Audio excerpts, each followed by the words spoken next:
क्या आप इसको इस तरह से भी देखना चाहेंगे कि दिल्ली में तो जो संकट उन्होंने अब झेलेंगे वो झेलेंगे ही, लेकिन जिस तरह से उन्होंने कांग्रेस के खिलाफ मुहिम छेड़ी, कांग्रेस से भी अपने रिश्ते खराब कर लिए, इंडिया गठबंधन में कुछ उनके साथ सहयोगी आए, लेकिन अब केजरीवाल का ये हश्र देखकर वो भी थोड़ा कन्नी काटेंगे और राष्ट्रीय स्तर पर अपने आप को स्टेब्लिश करने की राह में अब केजरीवाल बहुत मुश्किल का सामना करेंगे।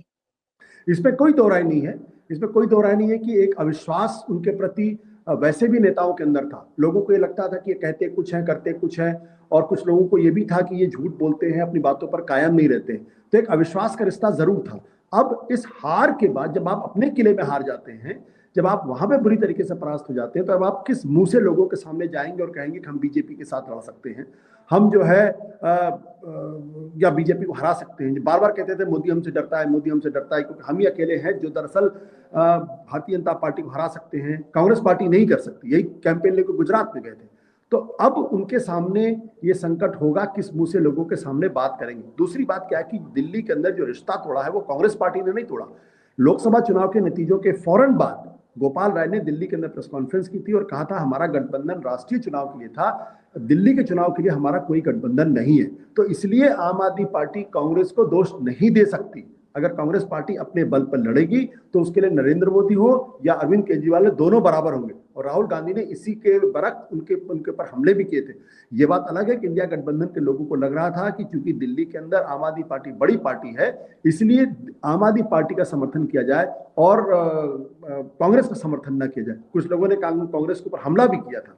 लेकिन सच्चाई यही है कि कांग्रेस पार्टी भी एक राजनीतिक पार्टी है। दिल्ली में जो कुछ भी आम आदमी पार्टी खड़ी हुई है कांग्रेस के बल, कांग्रेस की जमीन पर खड़ी हुई है, तो अपनी जमीन को रिक्लेम करने की कोशिश करेगी अगर गठबंधन नहीं होगा। इसलिए अब कांग्रेस पार्टी को दोष देना हमारे ख्याल से ठीक नहीं होगा। और गठबंधन, इंडिया गठबंधन के अंदर और बाहर दोनों जगह उनकी राजनीतिक स्थिति कमजोर होगी। क्या आपको लगता है कि अब आम आदमी पार्टी एक रह पाएगी?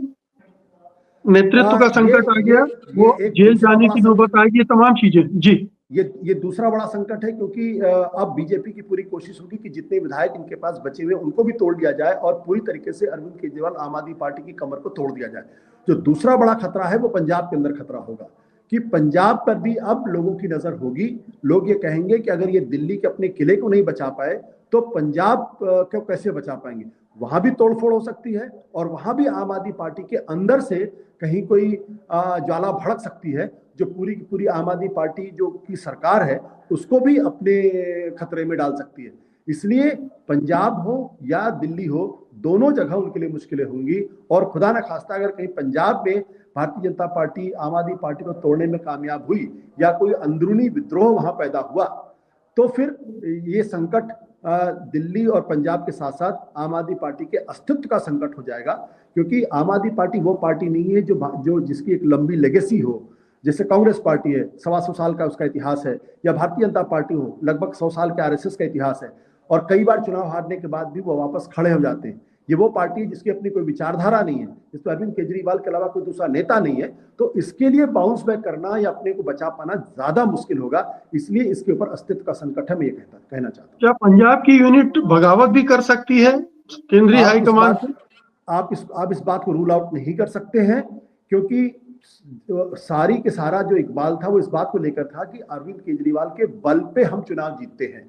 अगर वो खुद अपना चुनाव हार जाएंगे तो फिर विधायक या पार्टी के नेता दूसरी जगह अपनी जगह तलाश करने की कोशिश करेंगे। इस तरह की एक कोई कोशिश पंजाब में हो सकती है, वो पार्टी के अंदर से भी हो सकती है और पार्टी के बाहर से भी हो सकती है। आपने कहा कि अभी पॉलिटिकल ऑबिचुअरी नहीं लिखी जानी चाहिए। आप चूंकि उनके साथ रह चुके हैं, उनका आपको अनुभव है, क्या आपको लगता है कैसे वो बाउंस बैक कर सकते हैं? क्या वो फिर से पुराने दिनों पे लौटना चाहेंगे? मैंने कहा बहुत मुश्किल है, लेकिन अब उनको दोबारा अपनी वो हवाई चप्पल खोजनी पड़ेगी, वो नीली वैगनार खोजनी पड़ेगी, वो जो लाविश महलों में रहने की आदत है वो छोड़ना पड़ेगा। लोगों को विश्वास दिलाना पड़ेगा कि उस अरविंद केजरीवाल ने गलती की है, अब वो प्रायश्चित करने के लिए तैयार है और दोबारा से अपने आप को खड़ा करने की कोशिश करे। अगर दोबारा से वो आम आदमी बनने की कोशिश करो, ईमानदारी से उस रास्ते पर चले, तो अभी भी सब कुछ खत्म नहीं हुआ है। क्या इस बदलाव की गुंजाइश?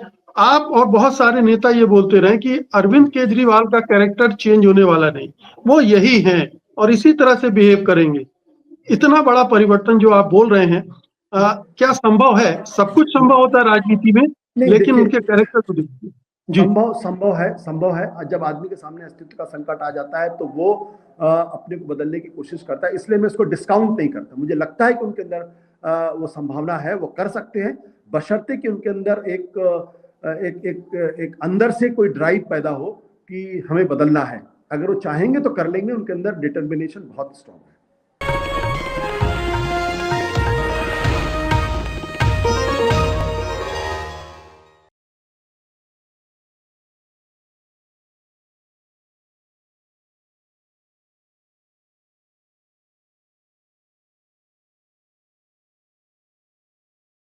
Copyright disclaimer under Section 107 of the Copyright Act 1976. Allowance is made for fair use for purposes such as criticism, comment, news reporting, scholarship, and research.